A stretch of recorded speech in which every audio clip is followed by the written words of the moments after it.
नमस्कार दोस्तों, अन्वेषण एकेडमी के इस ऑनलाइन प्लेटफॉर्म से आप सभी का स्वागत एवं अभिनंदन करता हूं। दोस्तों, आज इस क्लास के माध्यम से हम लोग भारतीय संविधान यानी इंडियन कॉन्स्टिट्यूशन के विषय पर चर्चा करेंगे। भारतीय संविधान के दोस्तों उस विषय पर चर्चा करेंगे जहां से विगत वर्ष किसी न किसी एग्ज़ाम में क्वेश्चन वहां से बने हैं और आगे बनने की संभावना है। तो आइए शुरू करते हैं। वो कौन सा पार्ट है जो हम लोग पढ़ेंगे। तो दोस्तों, वो पाठ भारतीय संविधान की अनुसूचियां हैं। क्या भारतीय संविधान की अनुसूचियां हैं, उस पे हम लोग आज चर्चा करेंगे। बात करें दोस्तों अनुसूचियां की, अनुसूचियां जो भारत की अनुसूचियां हैं, जो मूल संविधान जो था उसमें 8 अनुसूची थी, लेकिन वर्तमान में इसमें संशोधन किया गया, जिसके माध्यम से 4 और अनुसूचियां जोड़ी गईं, जो वर्तमान के संविधान में अगर देखा जाए तो 12 अनुसूची हो गई हैं। तो क्या हमारे मूल संविधान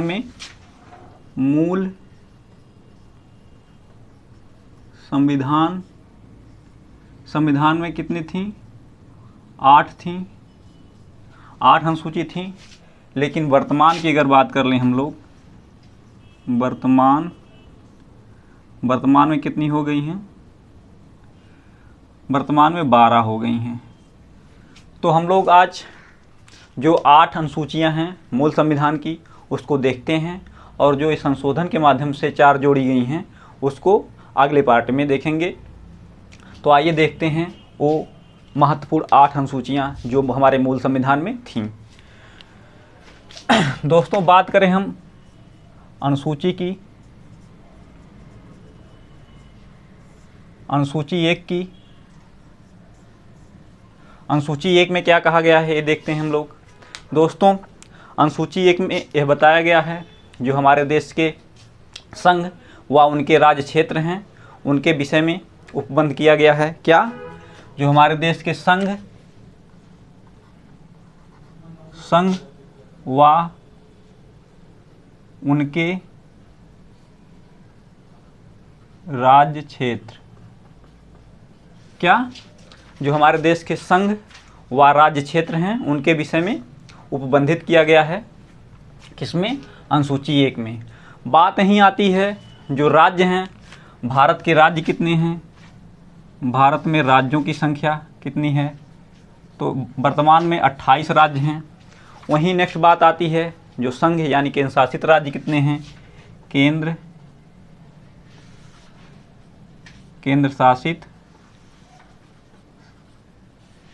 शासित प्रदेश तो कितने हैं? 8 हैं। ये तो दोस्तों रही अनुसूची 1 की बात। अब नेक्स्ट अनुसूची को हम लोग लेते हैं।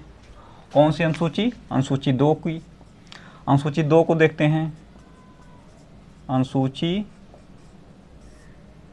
2 को अगर हम लोग देखें, अनुसूची 2 में क्या कहा गया है दोस्तों?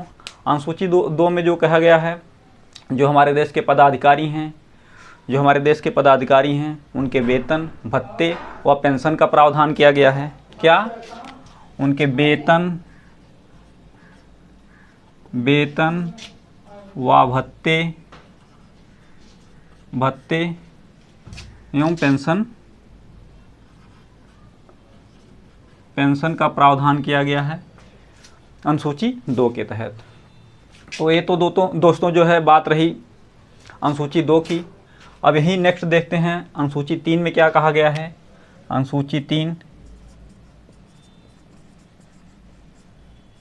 3 की अगर हम बात कर लें, अनुसूची 3 में क्या कहा गया है? जो हमारे देश के पदाधिकारी हैं उनके शपथ व प्रतिज्ञा का प्रावधान किया गया है। क्या? अनुसूची 3 में हमारे देश के जो पदाधिकारी हैं उनके शपथ व प्रतिज्ञा का प्रावधान किया गया है। शपथ व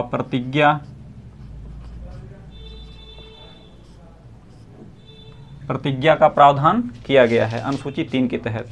बात करें अगर हम लोग शपथ प्रतिज्ञा में किन किन लोगों की शपथ प्रतिज्ञा? जो हमारे देश के राष्ट्रपति हैं, उपराष्ट्रपति हैं, राज्यपाल हैं, जो हमारे देश के उच्चतम न्यायालय के न्यायाधीश हैं, उच्च न्यायालय के न्यायाधीश हैं, इत्यादि लोगों के शपथ व प्रतिज्ञा का प्रावधान अनुसूची 3 के तहत किया गया है। नेक्स्ट अगर हम बात करें दोस्तों अनुसूची 4 की, इसी में अनुसूची 4 अनुसूची 4 की अगर हम बात करें तो अनुसूची 4 में जो हमारे देश के संघ व उनके राज्य क्षेत्र हैं, संघ व राज्य हैं, उनकी जनसंख्या के अनुपात पर जो राज्यसभा है उन पे प्रतिनिधित्व का प्रावधान किया गया है। क्या? जो हमारे देश के संघ व राज्य हैं उनके जनसंख्या के अनुपात के आधार पर राज्यसभा में प्रतिनिधित्व का प्रावधान किया गया है।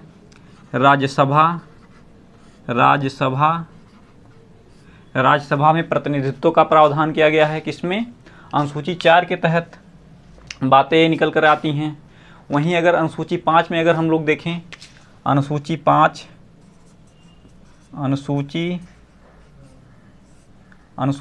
में अगर हम लोग देखें, अनुसूची 5 में दोस्तों क्या कहा गया है? अनुसूची 5 में ये बातें आती हैं जो हमारे देश के SC ST यानी अनुसूचित जाति, अनुसूचित जनजाति की प्रशासनिक व्यवस्था का प्रावधान किया गया है। कौन? जो हमारे देश के SC हैं, SC ST/SC ST SC की प्रशासनिक व्यवस्था का प्रावधान किया गया है। किसके तहत? अनुसूची 5 के तहत। अब नेक्स्ट अगर हम अनुसूची देखें, अनुसूची 6 में क्या कहा गया है? अनुसूची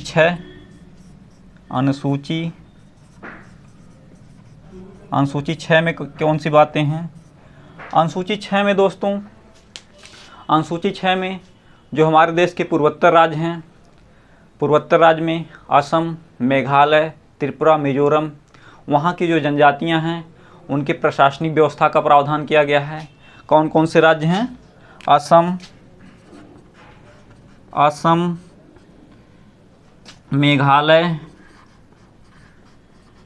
मेघालय,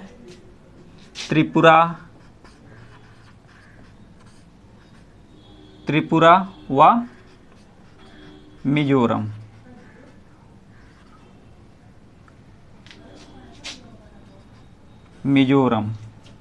यहाँ की जो जनजातियाँ हैं दोस्तों, इनके लिए स्पेशल प्रशासनिक व्यवस्था का प्रावधान किया गया है।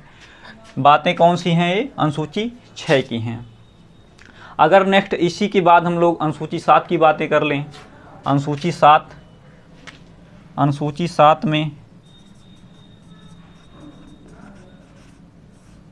7 की अगर बातें करें हम लोग, अनुसूची 7 में क्या कहा गया है? जो हमारे देश में प्रशासनिक व्यवस्था है उसके बंटवारों का प्रावधान किया गया है। किसके तहत बंटवारा हुआ है? राज्य सूची, संघ सूची, राज्य सूची, समवर्ती सूची के विषय के आधार पर राज्यों की, देश की जो शक्तियां हैं उसके बंटवारों का प्रावधान किया गया है। कौन कौन सी सूचियां हैं? संघ सूची,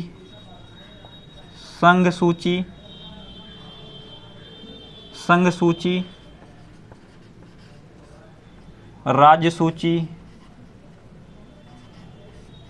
सूची व समवर्ती सूची।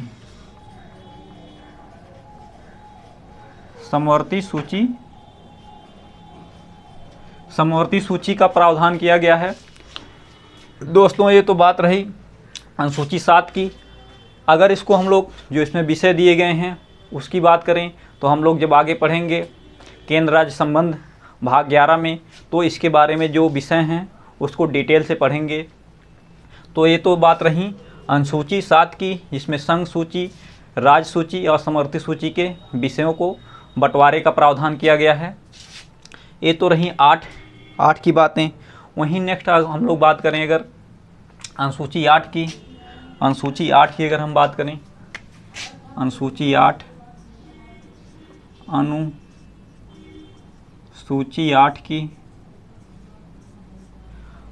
8 में दोस्तों जो हमारे संविधान के तहत भाषाओं का प्रावधान किया गया है। भाषा किस प्रकार की? जो हमारा मूल संविधान था उसमें कुल 14 भाषाओं को मान्यता प्राप्त थी। किसमें? अनुसूची 8 में। अनुसूची 8 के तहत हमारे भारतीय संविधान के मूल संविधान जो था उसमें कितनी भाषाएं थीं? 14 भाषाएं थीं। 14 भाषाओं का प्रावधान किया गया था। लेकिन वर्तमान में हम लोग देखें तो वर्तमान संविधान में टोटल 22 भाषा हो गई हैं। टोटल 22 भाषा हो गई हैं। और इसमें जो 8 भाषाएं जोड़ी गई हैं उसको हम लोग देखते हैं कौन कौन सी भाषाएं जोड़ी गई हैं। दोस्तों, बात करें उस 8 भाषाओं की तो 21वां संविधान संशोधन 1967 के तहत, कब? 1967 के तहत सिंधी को जोड़ा जाता है। किसको? सिंधी को जोड़ा जाता है। कब? 21वां संविधान संशोधन 1967 के तहत सिंधी को जोड़ा जाता है। वहीं नेक्स्ट अगर हम लोग बात कर लें, अगली जो भाषाएं कौन कौन सी जुड़ी हैं, 71वां संविधान संशोधन दोस्तों, 71वां संविधान संशोधन के माध्यम से 3 भाषाएं जोड़ी जाती हैं। कौन कौन? नेपाली, मणिपुरी, कोंकणी। कौन कौन? नेपाली, मणिपुरी,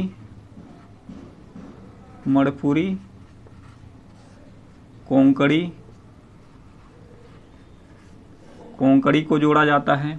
कब? 71वां संविधान संशोधन 1992 को नेपाली, मणिपुरी, कोंकणी को जोड़ा जाता है। वहीं नेक्स्ट बात कर लें हम लोग आगे कौन कौन सी भाषाएं जोड़ी गई हैं।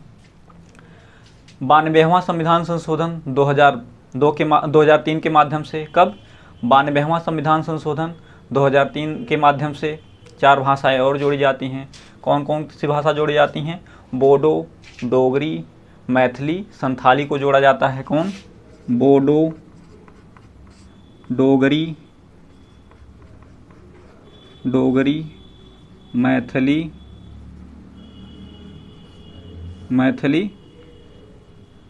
संथाली को जोड़ा जाता है।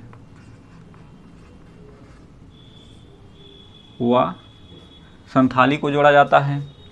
तो दोस्तों, ये हमारी जो मूल संविधान के 8 अनुसूचियाँ थीं उसको हमने देखा। इसको एक बार हम लोग 4-4 करके एक बार रिवीजन करते हैं जिससे हम लोग को आसानी से याद हो जाएं। आइए देखते हैं, फिर से रिवीजन करते हैं जिससे कॉन्सेप्ट क्लियर हो जाए सारी चीज़ें। हमने देखा था अनुसूची 1 के तहत, क्या कहा गया है? जो हमारे देश में संघ व उनके राज्य क्षेत्र हैं उनका उपबंध किया गया है। क्या? संघ व उनके राज्य क्षेत्र का उपबंध अनुसूची 1 के तहत किया गया है। वहीं अगर हम लोग देखें राज्यों की संख्या वर्तमान में 28 हैं और संघ या केंद्र शासित प्रदेश की संख्या वर्तमान में 8 हैं। ये तो बातें हो गई थी हम लोग की अनुसूची 1 की। नेक्स्ट अगर हम लोग देखें अनुसूची 2 को, अनुसूची 2 में क्या कहा गया है? जो हमारे देश के पदाधिकारी हैं उनके वेतन, भत्ते व पेंशन का प्रावधान किया गया था। किसके तहत? अनुसूची 2 के तहत। कौन कौन से पदाधिकारी मेन हैं उसको हम लोग देख लेते हैं। जो हमारे देश के राष्ट्रपति,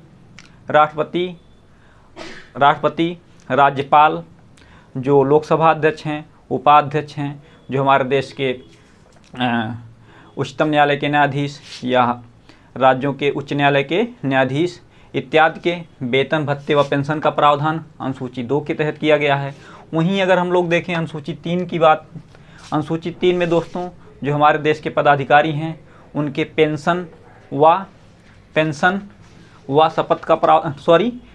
शपथ व प्रतिज्ञा का प्रावधान किया गया है। किसके तहत?